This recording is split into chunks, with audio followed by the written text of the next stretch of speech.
Autrefois, combattre un incendie signifiait se passer des chaudières d'eau. Les premiers boyaux d'incendie étaient en cuir. Ils étaient pesants, craquaient lorsqu'ils étaient secs et se déchiraient souvent sous la pression. De nos jours, les boyaux sont légers. Ils sont faits de coton doublé de caoutchouc, ce qui garde le tissu sec et souple. Les boyaux d'incendie ont diverses dimensions pour remplir tout un éventail de fonctions. Les petits légers servent à combattre les feux de forêt, tandis que les gros robustes servent à mater les feux industriels. Leur production commence avec des centaines de bobinaux de fil de polyester alimentant des métiers à tisser automatisés situés un étage au-dessus. L'usine programme chaque métier à tisser pour qu'elle tisse un dessin particulier qui incorpore des bandes d'identification. Il s'agit de repères visuels pour aider les ouvriers à assembler le boyau par la suite. Ce tissu formera la graine extérieure du boyau, soit l'armature textile. Elle devra résister à des températures extrêmes. Elle est donc trempée dans une solution de polymère de plastique à laquelle on a ajouté une teinture. Le liquide encapsule les fibres, les rendant durables et hydrofugées. À un autre poste, les ouvriers mélangent des granules de polyuréthane, une forme de plastique, à du colorant blanc et des granulés adhésifs. Ce mélange formera le tuyau imperméable à l'eau qui constitue l'intérieur du boyau. Lorsque l'adhésif sera activé par la chaleur, le tube adhérera à l'armature. Le mélangeur achemine les ingrédients à une machine d'extrusion qui fait fondre le mélange et le façonne en un tube creux. Le tube plonge ensuite dans un bassin d'eau froide pour figer le plastique. Ensuite, il passe à la table d'inspection où une imprimante automatisée imprime des codes à des fins de suivi. Pour assembler le boyau d'incendie, on tire d'abord une armature sur un câble de 30 mètres.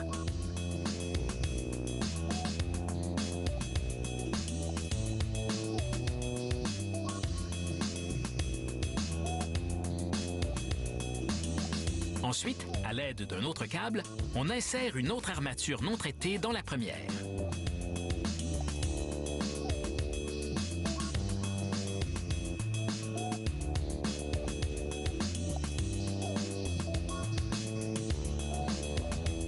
Et finalement, un câble est attaché à la couche centrale, le tube, et il est tiré à travers toute l'armature doublée.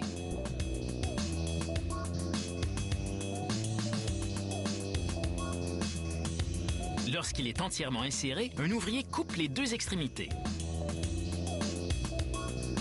Les trois couches, l'armature extérieure, la gaine intérieure et le tube, sont prêts à être unis. Les ouvriers entreprennent le processus de fusion en fixant une des extrémités du boyau assemblé à une tuyère de vapeur. Tandis que la pince tient le boyau bien en place, la tuyère envoie de la vapeur pressurisée dans le tube. En même temps, elle recule défaisant tout nœud. La vapeur chaude fait fondre l'adhésif dans le tissu et il pénètre la gaine qui l'entoure. Lorsque tout est parfaitement droit, les ouvriers pompent de l'air froid dans le boyau pour durcir l'adhésif. Les couches sont ainsi soudées en permanence.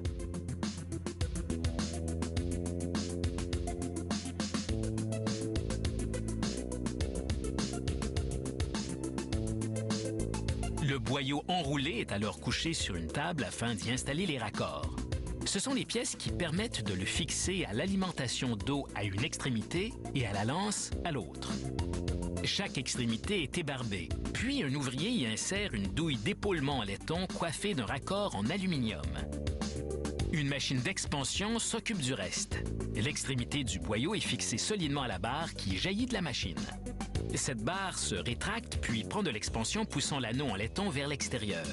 La force coince la douille dans le raccord en aluminium de façon permanente.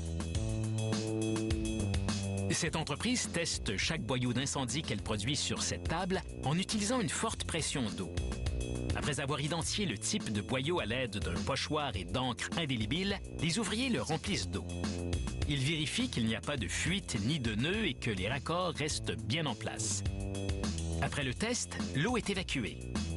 Une énorme éponge est insérée dans le boyau afin de retirer toute eau restante.